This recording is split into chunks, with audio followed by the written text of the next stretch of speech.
Hi, welcome to Peer Supportcast. On this episode, we have three lovely guests, Kasper, Aino, and Sarah H. Today, we will be talking about finding balance between mental health and academics.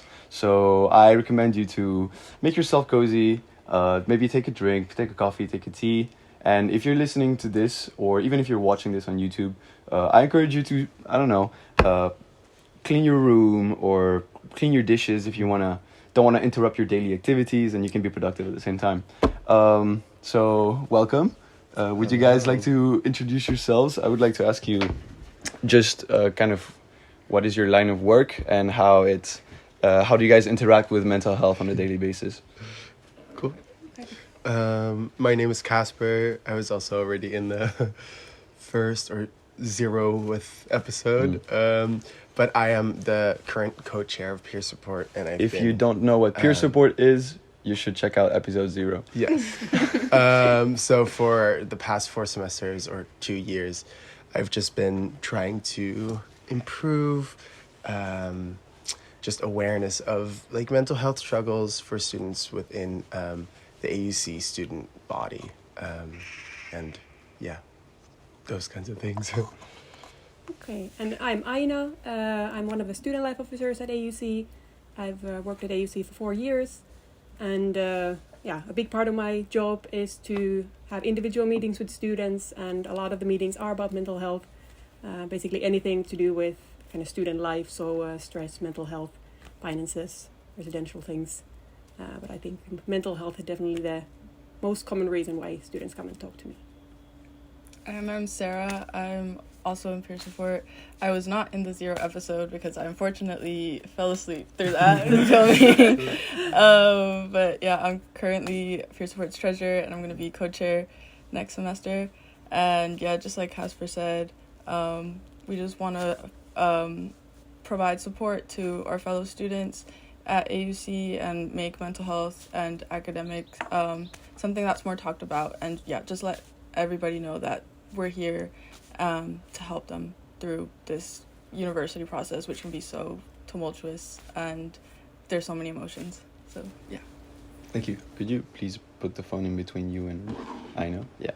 So all of you interact with students quite a lot and talk about these issues, and I was wondering, let's try to come up with what are the biggest challenges that students face in general when trying to balance out mental health and academics.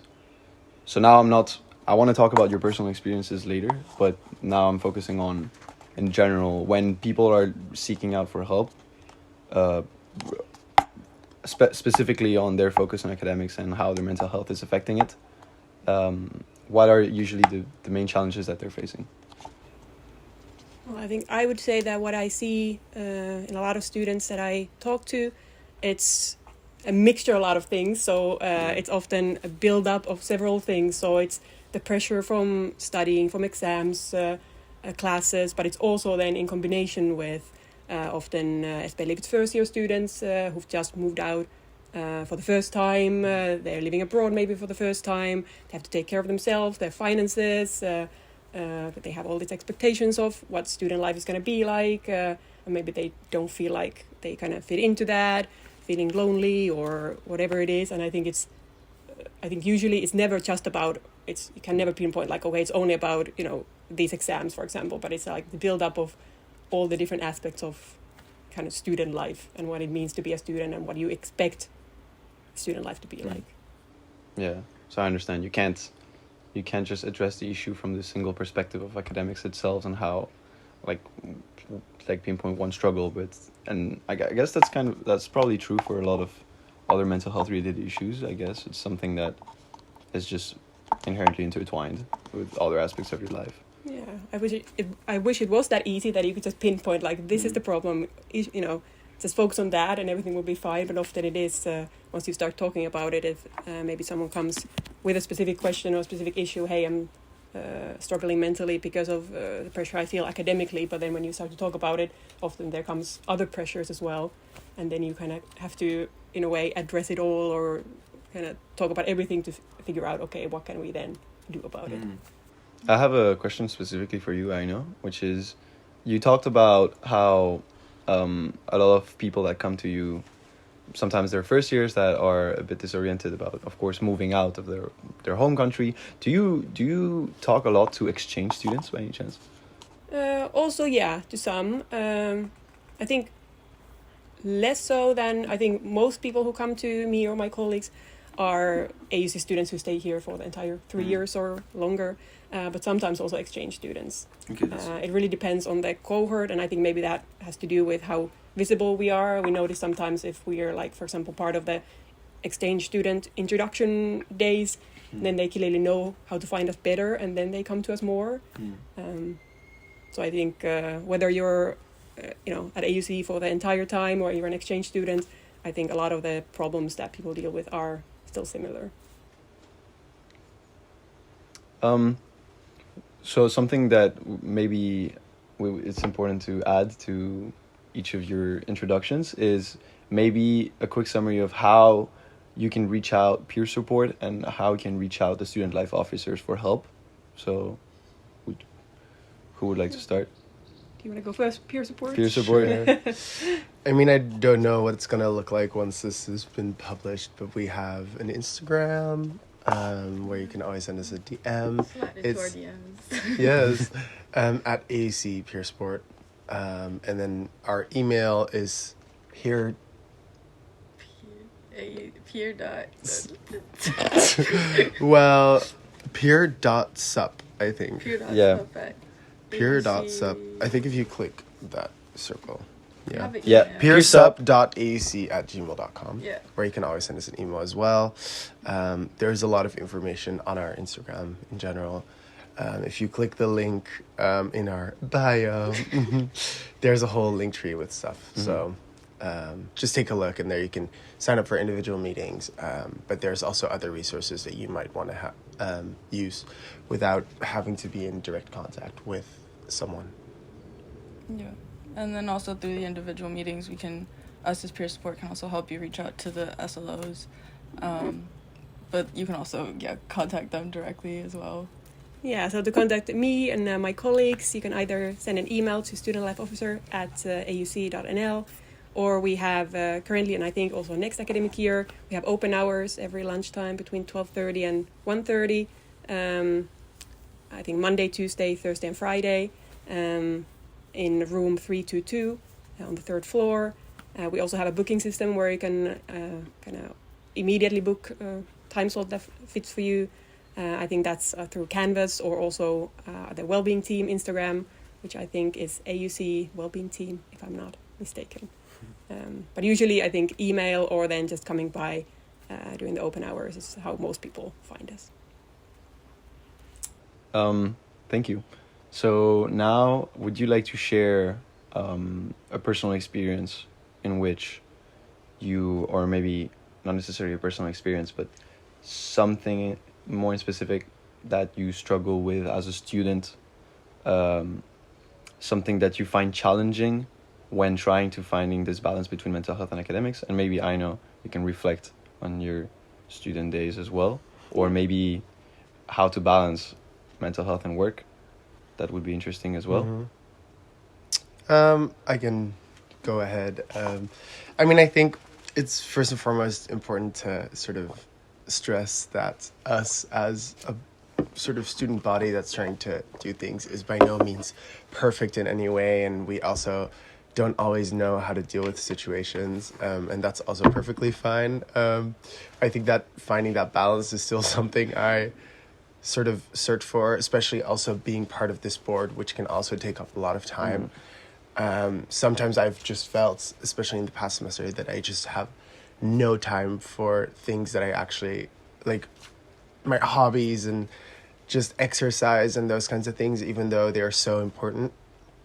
So especially during the final season, it was just very rough, and I would just get like pretty serious like panic moments. But I think in those moments, for me, it works to just go outside, and especially if the weather is nice. It's obviously a lot different when it's winter, but just to just get my mind off of things, which is something that sounds very difficult, very easy, but isn't in practice.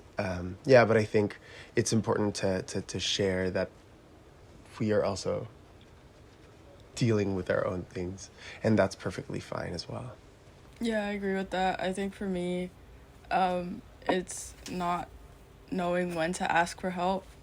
This can be, for example, like this past final season, I was just really struggling with kind of everything, and I was behind because procrastination and time management is something that I still struggle with. And yeah, I struggled asking for extensions. I also didn't let people know what was going on because I feel like I can, you know, kind of just put it in the background. And although it's still affecting me, I can still, you know, look like I'm enjoying myself and be happy because I am in that moment. So yeah, it's just knowing when to ask for help. And then when I talked to my professor, one of them, he was like, you could have sent me an email or something. And I guess for me, it's something that I didn't realize I could do.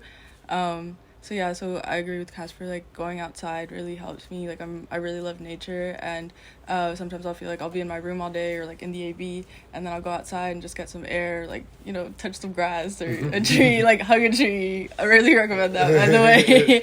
And it just helps me feel grounded, which I think is in itself, I think what I struggle with, it's being grounded. I feel sometimes my head can be in a bunch of different places, so I really feel like talking to people, like peer support really helps me, because especially in the meetings we always have this check-in first. So I think just asking how we're doing, it's like, oh, okay, like this is a place where I can be honest about how I am. I don't have to be. There was this one time where we were at peer support at a meeting, and like somebody asked, they were like, how are you doing today, sir? And I was like, you know, I'm good. And then I realized, I was like, wait, I'm actually not good. Like, and then I was like, I can be serious here. So then, yeah, then I was honest about it. And it's just nice because I don't need like answers.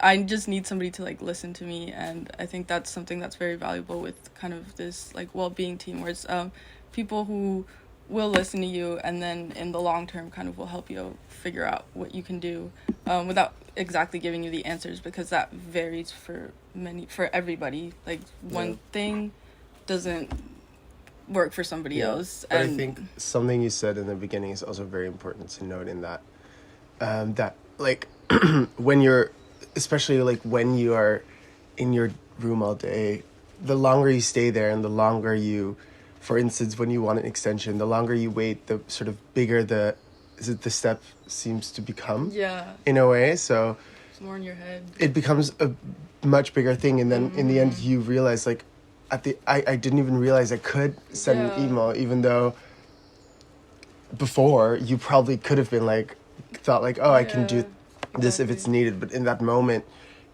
going outside, touching some grass is something that is such a big step, because you are in sort of that state of stress and sort of that state of anxiety, that you sort of spiral. So yeah, I think it's also important to note that making such a step is also it's very big. Yeah, it's easier said than done. Yeah. But in those moments, it is, as you say, like having people around you, like we do at peer support, or just someone. It's good to stay in conversation, because otherwise you get stuck in your own brain and your own mind, and you sort of get lost in that sort of state of anxiety, in that state of stress, and you sometimes just need someone else to sort of draw you out of that, and even if it's not directly addressed in that way, just so you can for a second focus on something else, and then at least your brain when it returns to the topic you were stressing about, it will feel a little bit more sort of fresh in a way. Yeah, because in your head you can often make things seem much worse than they are. Yeah. And sometimes even if the other person doesn't have the perfect answers, because like you said, usually there are no perfect answers, or you don't need a solution from someone else, but just by sharing what you're going through, and especially if the other person maybe can relate and say, hey, I'm struggling with the same thing, and then you kind of get out of your own head and discuss it together, and then it's not that the problem is immediately solved, but it can feel a lot more manageable when you've done that. And I find it interesting because like I think it was like a year ago, I was really struggling with that overthinking of everything, and like I actually had like a physical reaction to it. Like it got to a point where it wasn't just in my head, it was like a thing that was like in my body, and I didn't know what was real or not, what emotions I was actually feeling. And then when I actually like sat down and talked about it, which was something I was very scared to do, it's just like crazy how, you know, like that physical reaction stopped and I could actually like think again, and my brain didn't seem clouded anymore. So yeah, it's very important to talk about it, even if it feels like such a big step. I would really recommend that, because my therapist, she told me like, whatever you've been doing so far hasn't been working, so like you know, you could at least try this one thing and see if it helps you, and then you can go back to the other thing you were doing. And I think that kind of opened my mind to, okay, like I can try talking about it, and yeah, it really helped me. I think there was something super interesting in what you said. That is that you really need to give yourself this time to stop for a second so that you can realize really what's going on. Because as you were saying, because you have peer support, like you're a member, and we have this dedicated space to really stop and just be honest about it. It's almost like, because we have this anxiety, right? It pushes us to keep going and keep, let's say, being productive, or just because we don't want to have even more of a burden of more tasks to do. We just keep going, and then we don't stop to realize that something's wrong. And as you were saying, when you, it's almost like you realize on the spot. Like, of course not, because you have this feeling, you feel the anxiety, but you don't necessarily know where it comes from. Yeah. And it's only when you talk about it that you kind of like can more, not pinpoint, but kind of determine more precisely what's triggering it. It allows you to, like, I always think of it as like my brain's like cloudy, and then I feel like when you actually talk about it, it's like the clouds kind of go away, and then you can actually kind of, in that, because it's still a process. Like once you kind of get the clouds out, then you still have to talk about it even more to kind of find what's happening. But the first step is just kind of sitting down and being like, okay, I'm not okay. Yeah. Like, But maybe we can then also talk about, how do you make that first step? I don't know if you have any insights in that, but you said like you. For me, it was talking to somebody I trusted, and in this case, it was like my family. I'm very lucky to have a very close relationship with them, which I know not a lot of people have like the privilege to have. But yeah, they know me, and they could tell that, especially this was like during COVID, and they could tell that I was just not doing well. And in this sense, it was like they sat me down and they were like, I know you're not doing okay, like what's going on? And it was very hard to make that first step. And then when they said, okay, like and then when I told them what was going on with kind of academics, and I was just also very confused about a lot of other external things, which then also affected that. They said, okay, I think you should like find you a therapist. And then that was also very scary for me, because it's like, oh wow, like I need to sit down and talk about this, like this is like set time. And yeah, I can't, like, it was very hard. But I think for me, it's always just trying out everything you can and finding what works for you. But yeah, I don't know how to. I think it's really like on you, and like the support system that you build around yourself to find that help if you if you need it. Yeah, I like what you said about that. For you, for example, it was your family, and I think that, like, finding that person, maybe for some people it is family, maybe some people it is a close friend, right. Kind of who is it that you feel the most comfortable talking to. In some cases it's complete stranger, right. And some people, they would rather not talk to friends or family because for whatever reason they feel like that.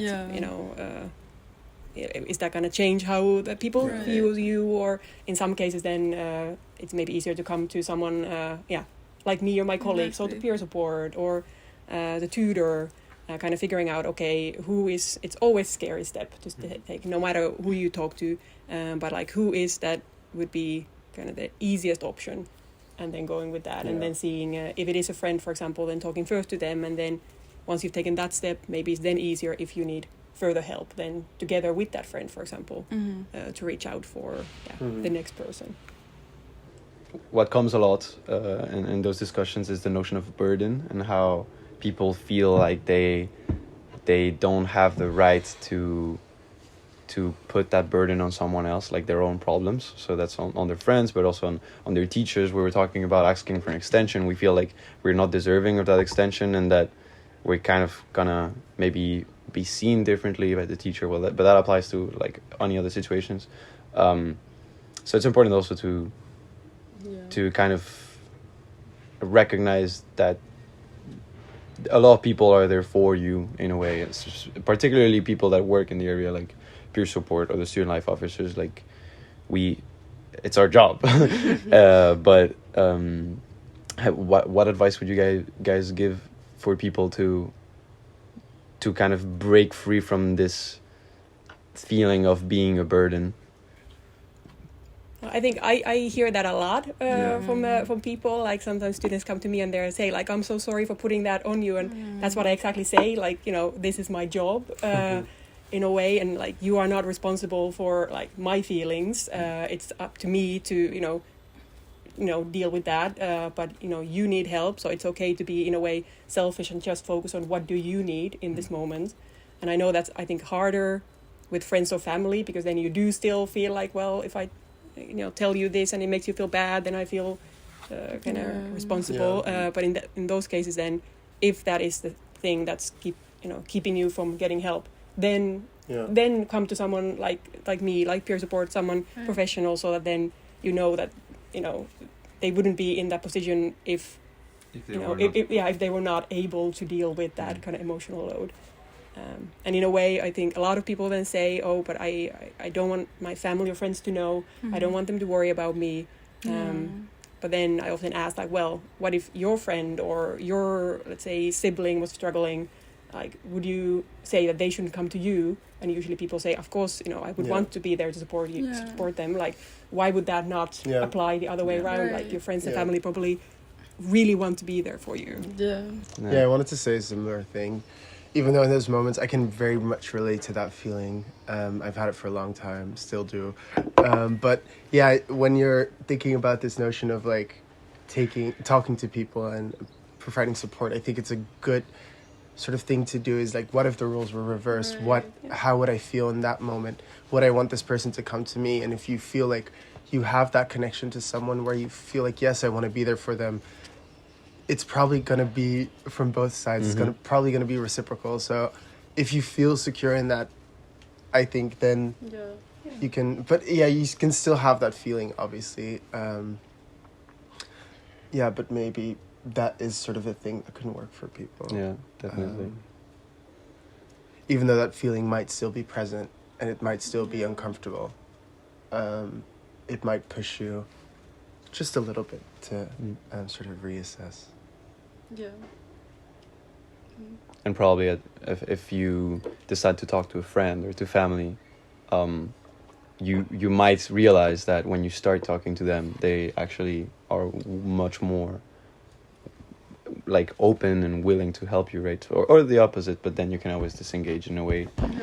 Of course, that is difficult, but I guess there's still like a space to like try out boundaries if you've never talked to that person before. But I think, sorry to interrupt. No, go on. There's sort of within, like, especially if you're an international student, I think there's this sort of extra layer in it, because yes, you can think like, oh, well, I know that if my sister would feel bad, I would want her to also talk to me, but you're obviously sometimes so far away from each other that when you then tell someone, it might feel like they can't really do anything about it in that moment. So then it might feel more sort of redundant to some people, and then that might sort of push that notion of guilt even more, that you're sort of putting this burden onto other people.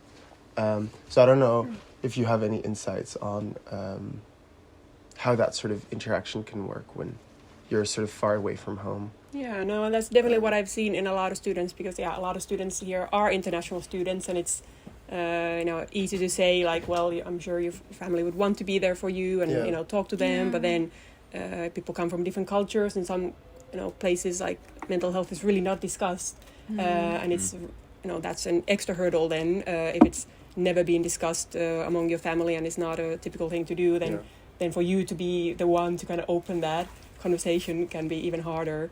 Or like you said, that then you can tell them you're struggling, but then it feels like, well, what could they do? Yeah. In that case, like, someone else can't kind of make the judgment for you. Like, is it worth it to talk to your family? I think you know your family best. Okay, would it help me, or would it just make things even worse because my family would not understand, or whatever the reason is. And then it's about, I think, figuring out who else could you talk to? Are there people here at AUC or whatever it is that you can talk to instead, at least for now, and then at a later date see, okay, is it now a better time to tell my family, or is it? And sometimes it could still be that your family is far away, but still, even though they can't physically be there to help, but actually when you talk to them, it is still that kind of knowing that they know, knowing that they care. Just with words you can already help a lot. So I don't think, even if your family is far away, I don't think it means that it's not worth it to tell them. Like with my mom, like when I'll or my sister, like I'll be really sad or something, then I'll call them and they can just make me feel so much better, even if it's like my mom's in the US, both of them are in the US, so it's like just that phone call, it's like it helps me kind of remember who I am. And it helps me also with kind of the thoughts that I have, because we can just talk it out, even if it's over the phone. And then once we're together, it's like, then they know what's going on, so then we can actually kind of talk about it more in depth. I have a very strong relationship with my older sister, and currently I'm trying to help her go through some things, and I've what you say about the distance, it's interesting, because I'm abroad, my sister has been moving around a lot, like now she's currently in Spain, so there's like a lot of distance, and I think what this makes me think is that of course it's hard to ask for help, especially to ask help from someone that is far from you, because you feel like maybe the context in which you are struggling isn't relevant to them and they might not understand it. But then to look at the other side of it, you should, if you notice some, let's say, some flags that the person is struggling, which we could discuss as well, what are these flags later on, you should check up on your friends, on your family. It's a simple message can go a long way. Really can. And so you also don't want to, it's difficult because you don't want to be like, oh, it looks like you have a problem, because it might come across the wrong way, or it doesn't necessarily need to be like a checkup, like in the strict sense, but also simply tell your family that you love them, just try to, it's not that simple, but it's important to not only supporting them directly, but being present in a way, and that's difficult to do when you're abroad. So it's important to try to still be present, even though there's this distance. I would like to add something to that, because I feel like I'm trying to find the words to how I want to say this, but I think I understand where you're coming from and what you're saying, but I think in a lot of cases it can also, what I very thoroughly believe in, and that's also something that I've sort of centralized in my time during peer support, that I believe that you can't really be there for someone else or at least you don't have to be there for someone else if you first have to be there for yourself, if that makes sense. True. Even though, yes, it's obviously also very important to care about the people around you and make sure that they're feeling good. But yeah, I don't think it's always possible or always the best for you to sort of prioritize someone else or before yourself, if you yourself are in a very dark place, because that can also sort of take away that attention from yourself and make your own positioning and your own way of feeling, it makes you maybe even more alienated from what is going on in your own life, if that makes sense. So there's obviously a lot of ways in which you can be there for someone else, like just making them aware that you're there instead of it having to be this direct conversation. That can also already do a lot. But I think it's also important to note that it's also okay if you prioritize yourself.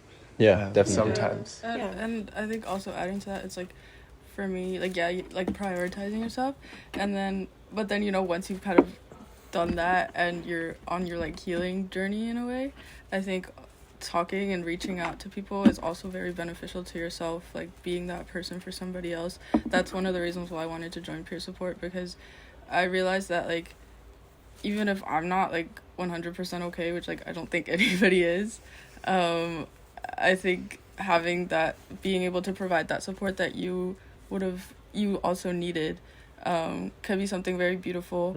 And in my like worldview, I think if you provide that support to somebody else, then when they're doing better, then they can do that for somebody else as well. So then it's kind of like this like chain reaction where you can just find different people to help you.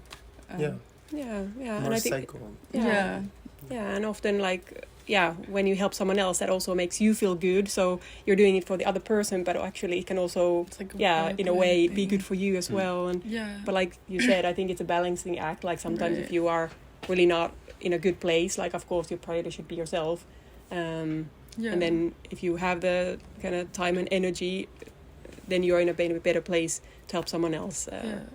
And it's also like, I think this was also kind of what we mentioned before, where it's like, if the roles were reversed, because I feel like you can be a lot kinder to other people than you can be to yourself. So then when you're helping somebody else, you like, I'll find they'll be saying things that I've told that I would say to myself, and I'll be like no, like, you know, be patient with yourself. And then that kind of helps me turn the mirror to myself, where it's like, oh wow, like that's kind of what I need as well.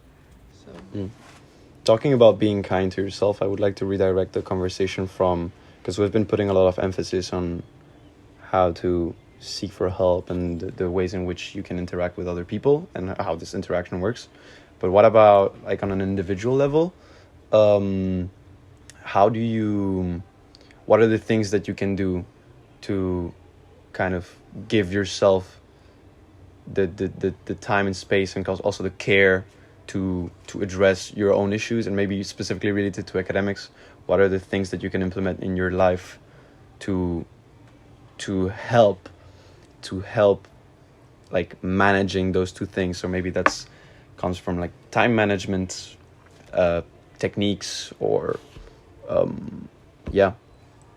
what are your insights on that?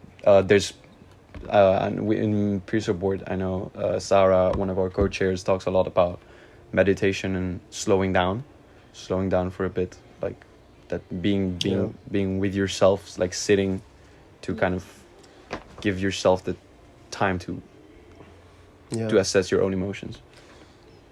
I guess if I start, I think of course like time management and meditation, I think those are great, but I think before you do any of this, I think you should have a good like a basis, like I think a lot of, especially like students, but also other people, like neglect when if you are very stressed or not feeling well, like basic things like eating, sleeping, going outside. I think if you are in a dark period or just stressed, then those are the first things to kind of go. Or then you maybe don't sleep, and then you're tired, and then you feel even worse, or you stay in your room. And like in the beginning we talked about how beneficial it is to go outside.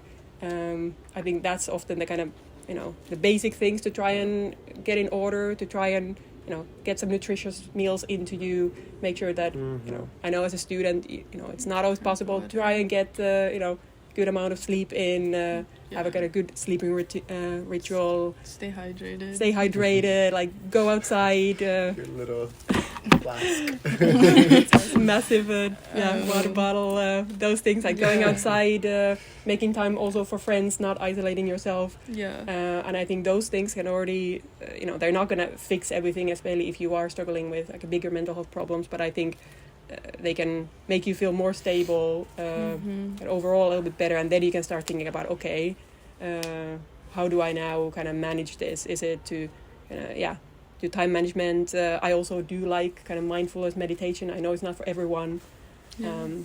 But I think the kind of the basic things is what I would start with. Yeah, I think that's a very important thing to stress, that those things are already a way of taking care of yourself, and that those should really come before you are then going to say, oh, I'm going to solve everything through meditation. Yeah. Even though that can work, obviously, these other things are very fundamental in that regard. I think from my own experience, there's a few things I wanted to discuss, but I think this notion of distance is important to me, and I'll explain what I mean by that.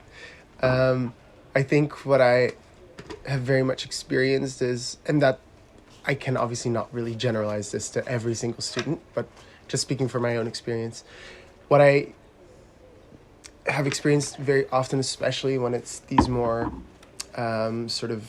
busy times of finals, that I can go into isolation very easily and just only work on school stuff, because I am sometimes perfectionist in a weird way. We'll not go into that, but I think what I've noticed, what is very important to me, is having some way or some reason to have to create distance between myself and school, or rather schoolwork.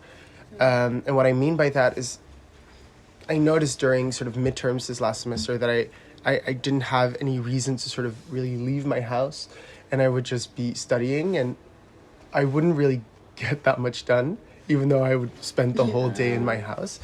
So what I did was I got a job, and even though it was very stressful to do that whole process of like having to do the interviews, and it's very stressful to come into this new group of people that you don't know, but in a way it has been very rewarding, because even if I was very busy, knowing that I had to sort of go somewhere, I knew like, okay, if I work on it real hard now, at least I can give myself a break afterwards, and I can go to work. And luckily for me, I work at a sort of nightclub, concert venue.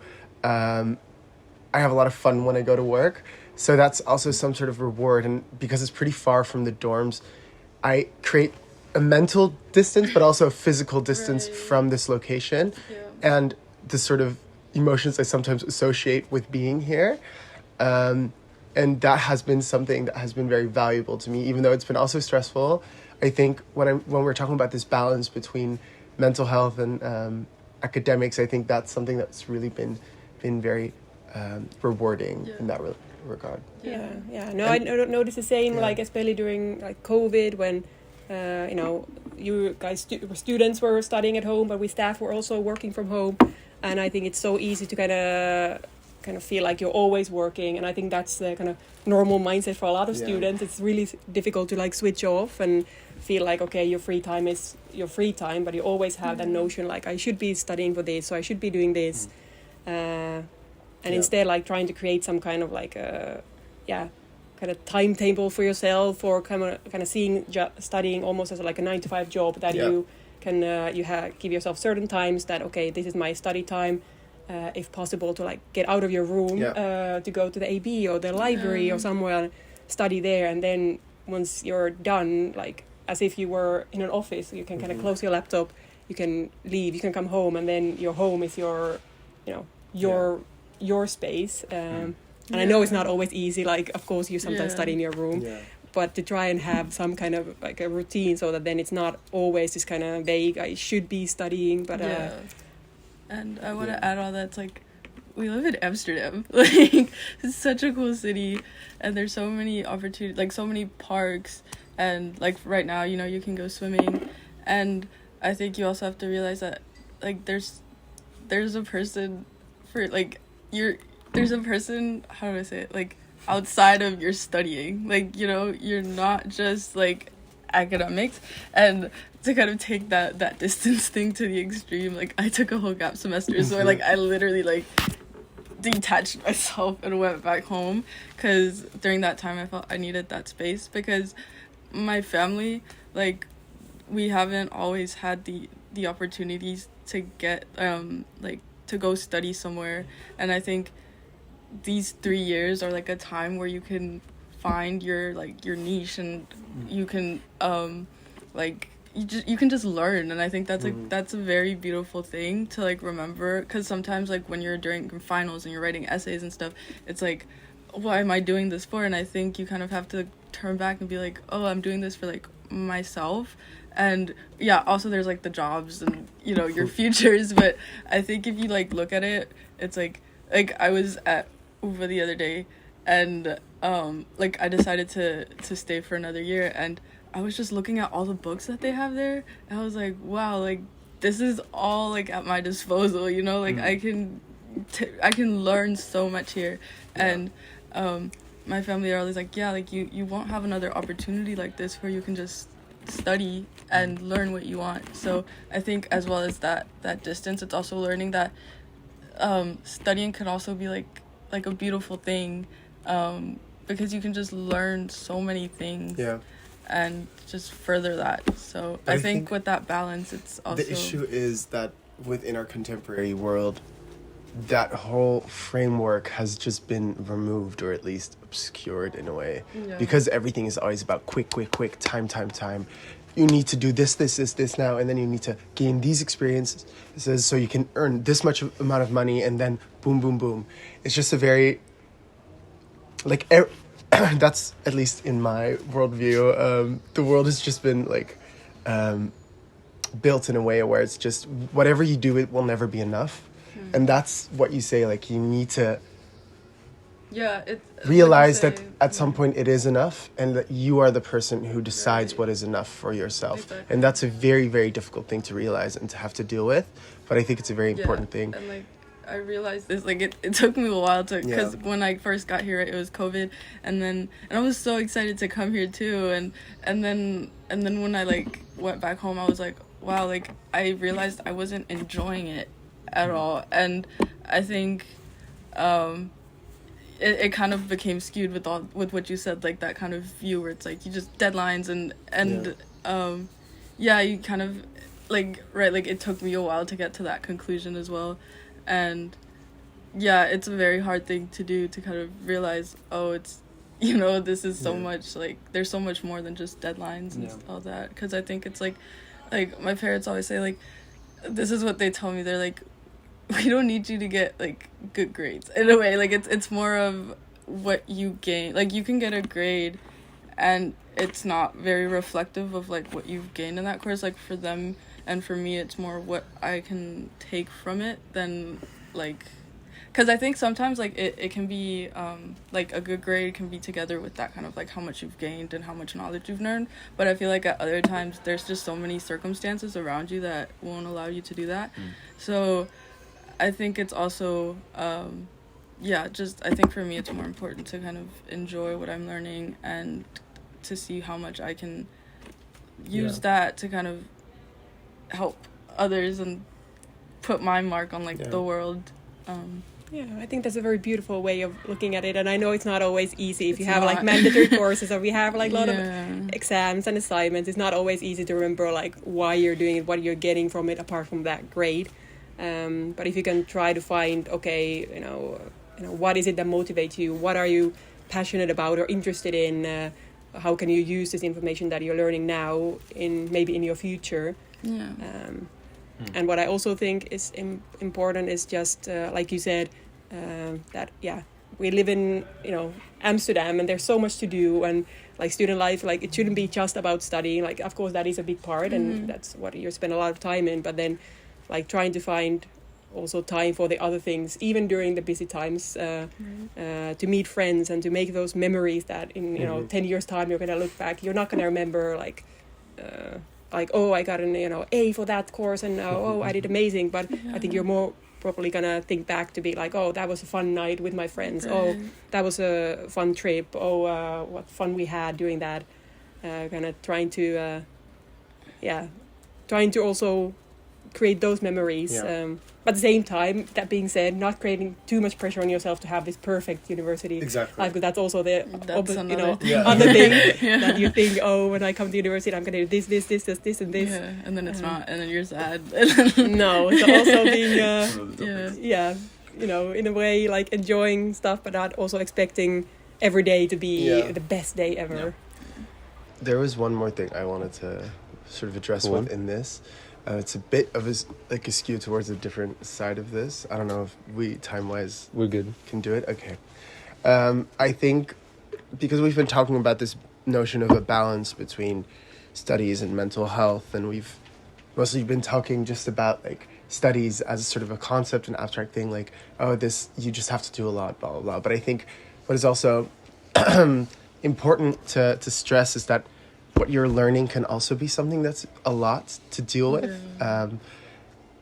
Especially, I mean, for me, I am a sociology student who also focuses a little bit on anthropology, but in some courses, we are just sitting there and we're trying to think about the world and all the racism and discrimination that exists, and that can also be a source of, just a lot of negative emotions. And also, I did this specific research for a course on eco-anxiety and eco-emotions, and we interviewed 16 students at AUC in the environmental track about their experiences of learning more knowledge about the environment and climate change and ecological crises, while at the same time, and how that sort of influenced their state of being, their mental health. And what we really found was, and maybe you can add more to that, what we found that with at least everyone that we talked to, after they came to AC, they started feeling worse. Everyone started feeling worse because even if they already knew before that maybe with things like climate change, there might not be as many solutions as you might think, just coming into the topic. Even if they already realized, they sort of had to deal with this realization of, we really have to do so much right now if we want to change it in time.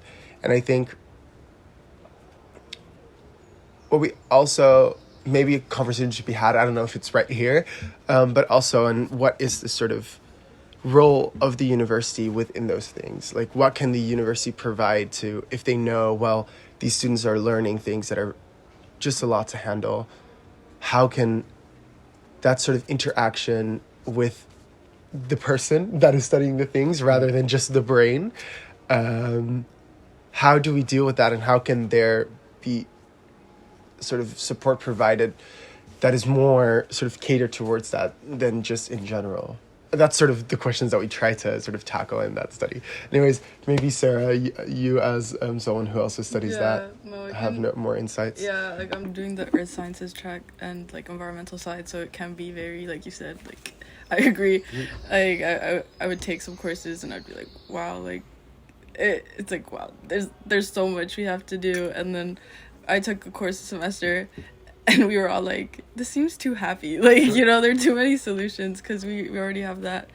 And yeah, I think it's like, I agree with you how can we provide support for that? Because I feel like sometimes it's just something that's like, it feels like it's like a given. So it's like, oh yeah, like you're learning about climate change, so you're going to be sad or something, and people don't know that you can actually talk about it. And I think within that track, we can also talk with each other about it and how and which is something like I don't do, we'll be sitting there and be like, oh wow, like that's sad, Or also especially with for example, like right now, like at first I took a lot of like ecological like biology courses where this is kind of like a metaphor, but everything happens so quickly. Like you look at stuff like since the start of the Industrial Revolution, and then how high like the CO2 emissions have gone up. And I took geology this semester, and that stuff happens on such long time scales that it kind of made me open my eyes where it's like, okay, like I can slow down a bit as well with it. Like it's a problem that's happening right now, but it's also like, if I'm just, I feel like I need a clear mind with it as well, where sit back and be like, I need to slow down with it as well a bit. And yeah, I think just by having more conversation, I think that's the thing that AUC could benefit. And like we've tried with like the discussions, and I think people would, and that's what I hear a lot from students, where it's like they want discussions, and I love discussions. But you it's know, like, interesting because as you say, every time that we've hosted a discussion, like, no one nobody shows up, comes. and that's sort of this tension that you're then sort of trying to deal with as this student body here that's trying to address these topics. We actually had a discussion thing last year about eco anxiety, and no one showed up, and we still had very interesting conversations with the other people that hosted it, but that's also a thing to think about. Like we keep on talking about these things and the support that we need, but then when it comes to actually having this discussion, it's much more difficult than we might think, or Yeah. then that is not a priority for people, which is also okay. Yeah, but it's understandable. all these sort of dynamics also makes it very difficult for us to like know where we stand and what we can do, and And that's to like our outreach, you know, like how can we like provide help to students if, you know, we don't know when we should go to them or like if they don't come to us. Which is something that like we've talked about a lot during our meetings and all that. I don't know, maybe like they can they can help us out.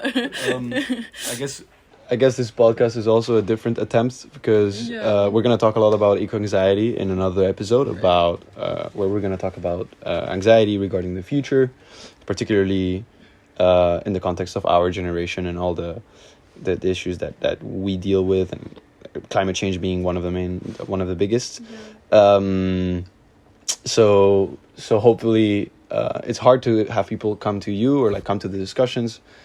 Maybe with a podcast, we can come to them, and then that can open up a discussion, even if it's in the comment section. Yeah, and even if it can also be a discussion within someone's brain, if that makes sense. Yeah, like it can also hopefully enlighten people in a way.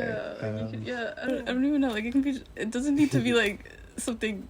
You can just say something, and we'll be like, oh, you know, like just share one thing, or you know, as you said, like in your head, like, or write something down. Like I think that's another thing. Like I feel like there's just all these thoughts, and I think if you either share them or write them down, it can be very beneficial for yourself and also for other people, because it helps us as like peer supporters and as well as to like know where your mind is at, you know. And it can be very hard. Like I feel like we kind of have an idea of how to, you know, understand others with like through empathy and like compassion and all that, but then it can be very hard to like actually know if you don't say what's happening.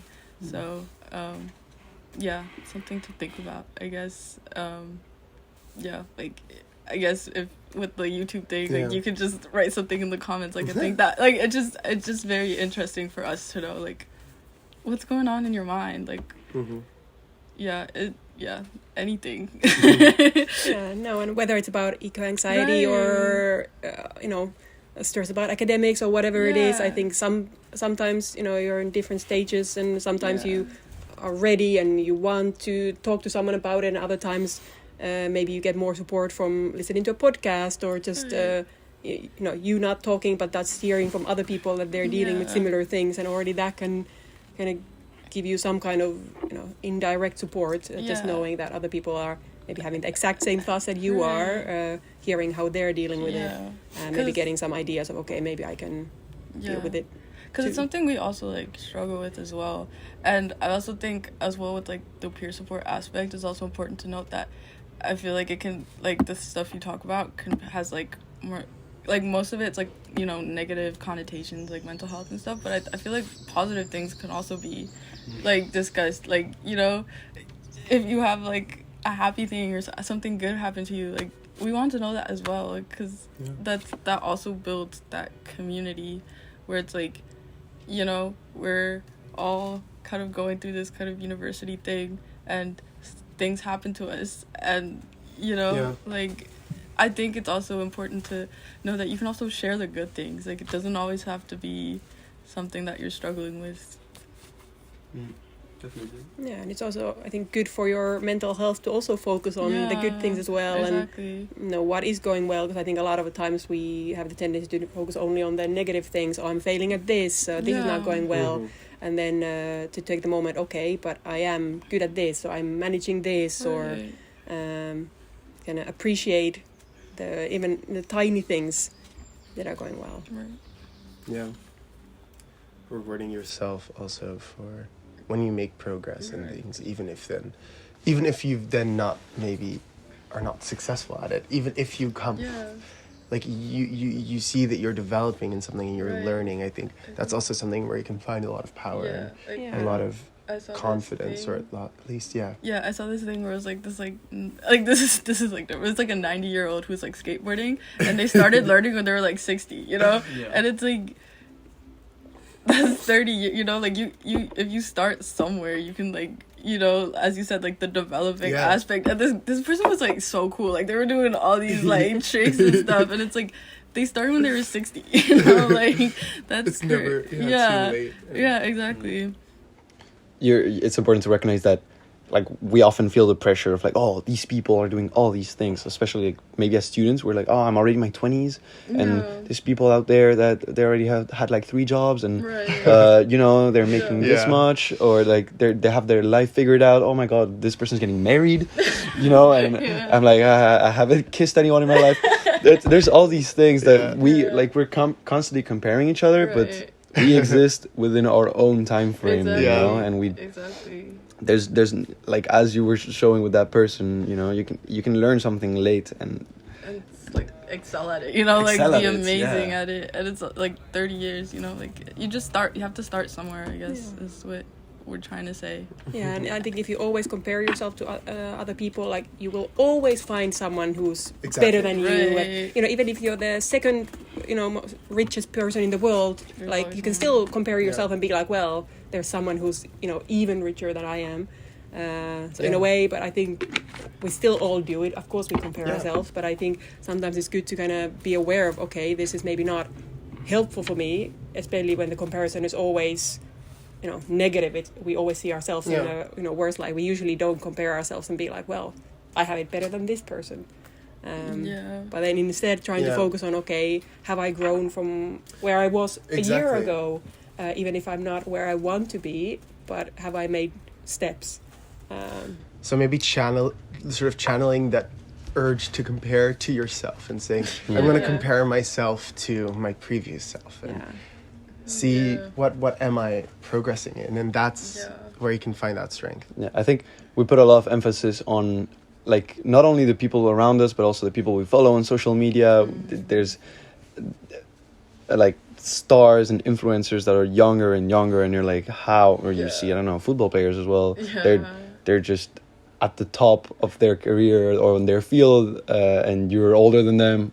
You start, of course, feeling some pressure, but we don't talk a lot about, like, the people who started late, you know, and became like figures. Like, Yes. I just thought of Van Gogh, who started painting at Yeah. 27. Yeah, exactly. He painted for like 5 years because then he died, but he's, of course, like, Yeah. a leading figure. Yeah. And Yeah, Toni Morrison didn't write her first book until she was like in her 40s, you know? So Yeah. it's like And she won the Nobel she won, Prize yeah, for, like of literature. like she wrote amazing. Yeah. you things. have time. You have time. Like, literally. So we are getting to the end of this episode. Maybe to conclude, just basically summary of what has been said so far. Really, don't keep things to yourself. Of course, it's difficult to, you know better than anyone else who is a person that is appropriate to open up and talk to, but it's super helpful. So don't hesitate, because it actually helps a lot. Also, it's difficult to find balance, but don't neglect your mental health because you're overly focused on your academics, because that's not going to be sustainable in the long run. And listen to yourself, listen to people around you, be there for them without forgetting that you are your own priority, because you're not responsible for other people's well-being. You don't feel the duty of, like, saving people, while you can always find this balance and be there for them.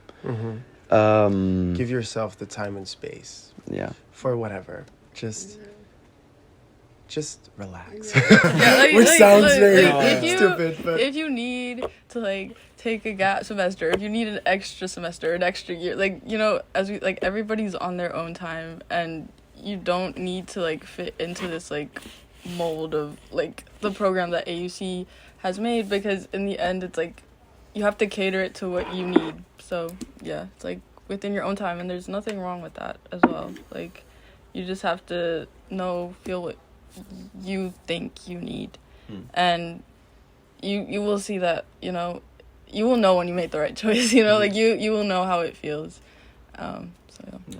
I had a kind of a personal advice that I couldn't say before, but specifically about studying and academics. Everyone works differently, right? But we talked about how staying in your room is not really helpful. For me personally, I just can't work at home.